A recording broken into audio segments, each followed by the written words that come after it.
Shri Jai.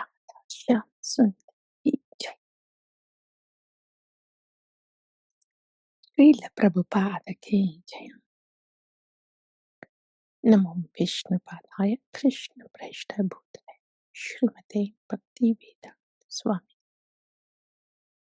Namaste Saraswati Devim Gauravani Pachatni Nirvisesha Shunyavadi Paschati Desata. Shri Chaitanya Mano Bhishtam Stapitam Yena Bhutale Swayam Rupa Kadama Yam Dadati Swapadam. Om Namo Bhagavate Vasudevaya.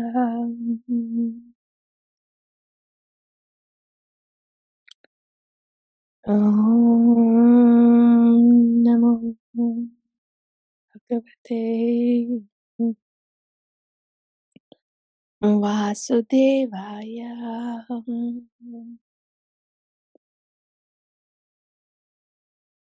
Om Namo Bhagavate Vasudevaya.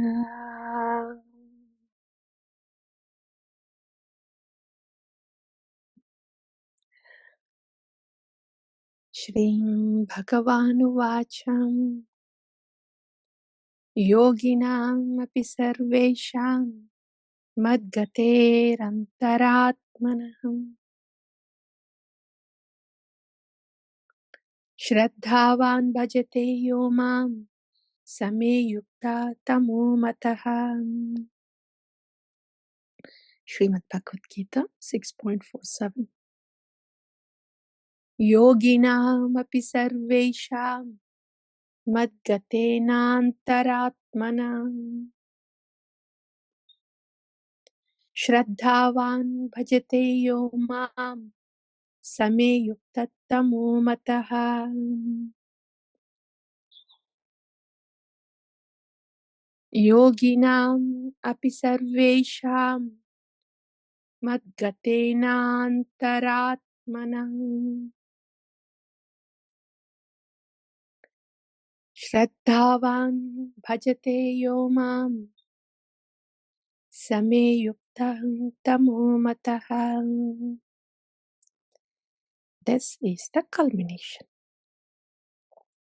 So, Śrī Bhagavān has explained all about the aṣṭāṅga-yoga.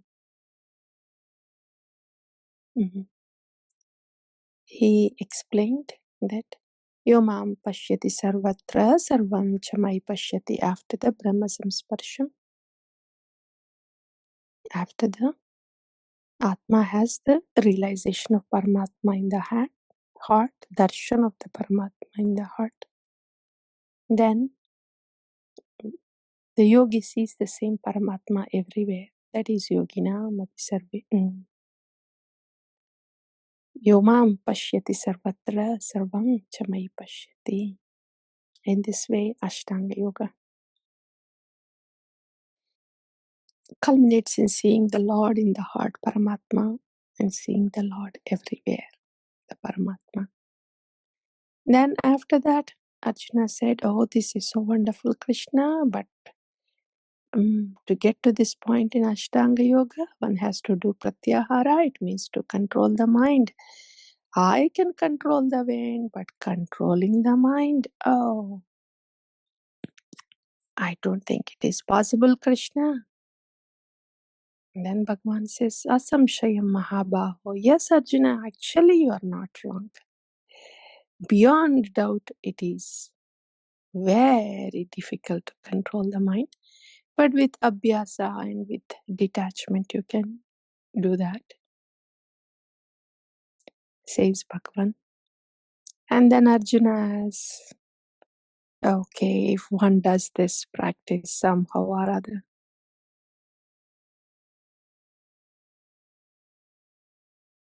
what if they give up the practice please in between because it is so difficult and they end up going back to the materialistic way of thinking. And they end up just having a material vision and indulge materially. Then Śrī Bhagavān says, well, whatever was accumulated so far spiritually is not of waste. So if an aṣṭāṅga-yogi has done pratyāhāra for some amount of time and then did some dharana like that, but couldn't complete the spiritual journey up until Paramatma darshana, then in the next life again, they'll get a chance to continue from there, says Śrī Bhagavān. That is in the next life. But if that next life happens to be in the Kali Yuga, so it means that life from the aṣṭāṅga-yoga, from if the jiva has taken up the aṣṭāṅga-yoga at some duration, at some point in the previous lives, and if they continue to take birth again and again and again over many lives, we don't know which life they will get that Brahma samsparsha, Paramatma sakshatkara. And even if that is the case, after such a long time, even if that happens, at some point, the culmination is for a aṣṭāṅga-yogi, at the most they will get Brahma samsparsha, Paramatma sakshatkara. But that is not in all again. There is someone beyond the Paramatma, Bhagavan. So that's why Śrī Bhagavān says this now. This is the last shloka in the 6th chapter, aṣṭāṅga-yoga. So by this time, Śrī Bhagavān has spoken Nishkama Karma Yoga, Saṅkhya-yoga, and the Jnana is also a part of the Jnana Yoga has also come, and of course the aṣṭāṅga-yoga is spoken. And the final statement, after all these yogas are spoken, the final one is this: Yoginam api sarvesham. You know, the Saṅkhya Yoga is sometimes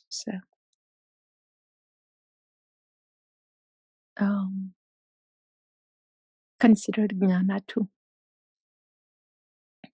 So by this time, all the yogas are spoken, and Bhagavan is saying, Yoginam api sarvesham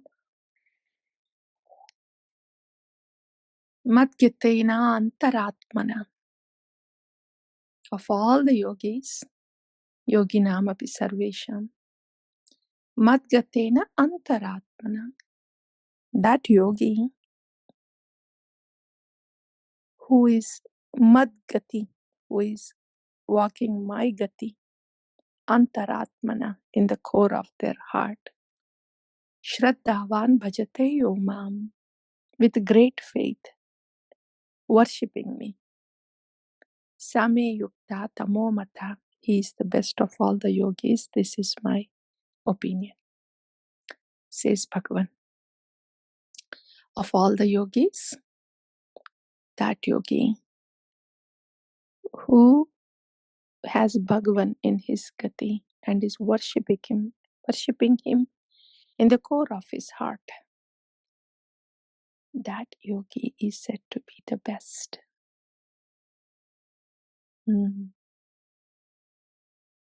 Nishkama Karma Yoga and Jnana Yoga, they end up their prayojana, their purpose is to merge in Brahman. So they are ending up merging in the effulgence of Brahman. They haven't even realized that absolute truth is a person. So that is a preliminary step.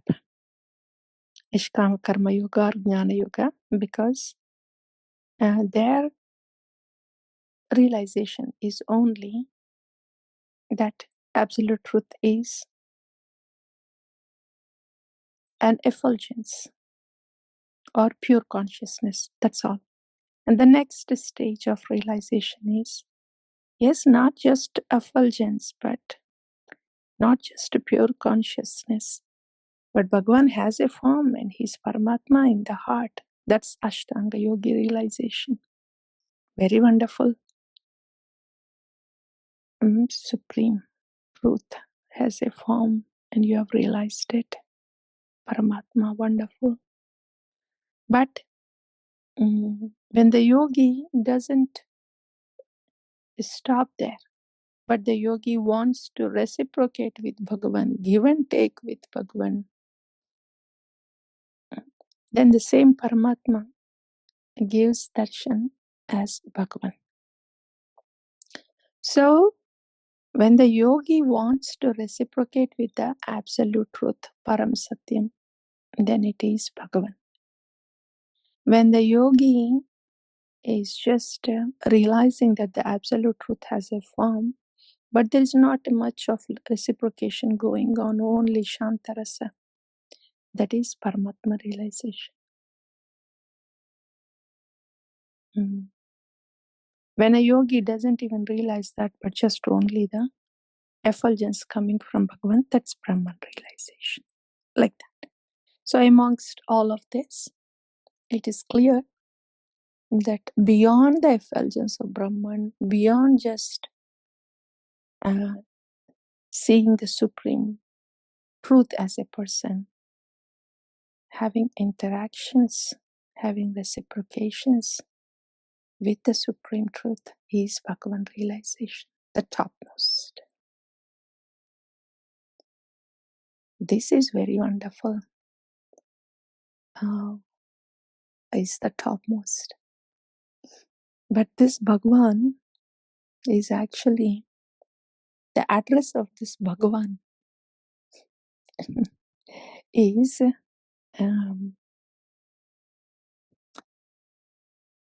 the heart of the Bhagavatas. Is the heart of the Bhagavatas. So a Bhagavata has to give this Bhagavan. When Durvasa Muni went to Lord Narayana and said, please forgive me, Bhagavan, for the offense I have done to the king Ambarisha. And then Bhagavan says, how can I forgive? I am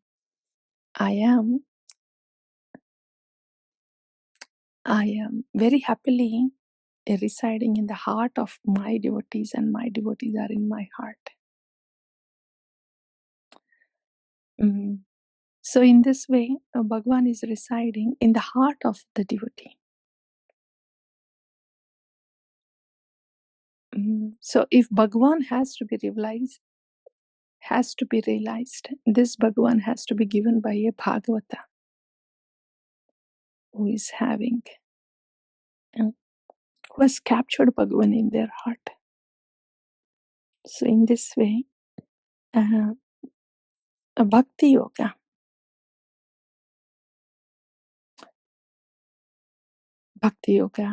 reciprocations with Bhagavan happens when a Bhagavata gives that Bhagavan to a Bhakta. And this is very wonderful, a Bhagavata giving Bhagavan to Bhakta. This is also there in Srimad Bhagavatam. There are such great Bhaktas who has prayed the Bhagavata, who did the Bhakti-Yoga, and with the mercy of a Bhagavata, they had Bhagavan. Prithu Maharaj had Bhagavan realization, prachetas had Bhagavan realization, so they attained Bhagavan. This is also wonderful, very good. Bhagavan realization at the topmost. Can there be anything more than this? Bhagavan has said this. He is the topmost yogi. Bhakti-Yoga is the topmost yogi. Śrīmad Bhagavatam also, there are many devotees who have attained Bhagavan. Śrīmad Bhagavatam has the charita of so many devotees who has attained Bhagavan through Bhakti-Yoga. That is so wonderful. Their life is perfect. They have attained Bhagavan. Dhruva Maharaj has attained Bhagavan. Prithu Maharaj has attained Bhagavan. Prachetas attained Bhagavan. Perfect. Life perfected. And they have gone to the planet of Bhagavan, which is Vaikuntha. They had the Sarupya Mukti.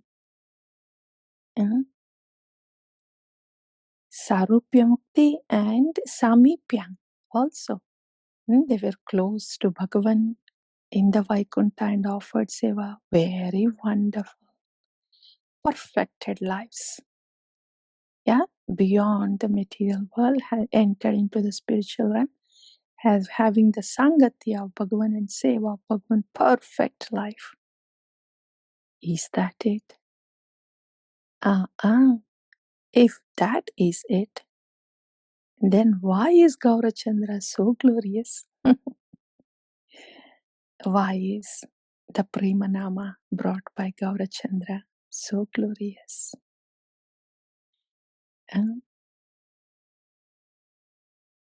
Bhagavatam is giving the charita of the perfected souls who gave Bhagavan. Chaitanya Charitamrita, Gaurachandra, Premanama gives the prema to the very same Bhagavan, not only attaining Bhagavan, but having such a prema for Bhagavan as the gopis had for Kṛṣṇa. That is given by Gaurachandra. Many people read Śrīmad Bhagavatam. Many Vaishnava Sampradayas are there. Yeah, their lives are being perfected, and because they are attaining Bhagavan, they are having Sarupya Mukti, Salokya Mukti, Samipya Mukti, perfect Bhagavan realization. But what are gopis experiencing? That is given by Gaurachandra. That is there in the Hare Krishna Mahamantra. That's why Chaitanya Charitamrita is beyond the Bhagavad Gita, beyond the Bhagavatam, not just a living Bhagavatam, but very specifically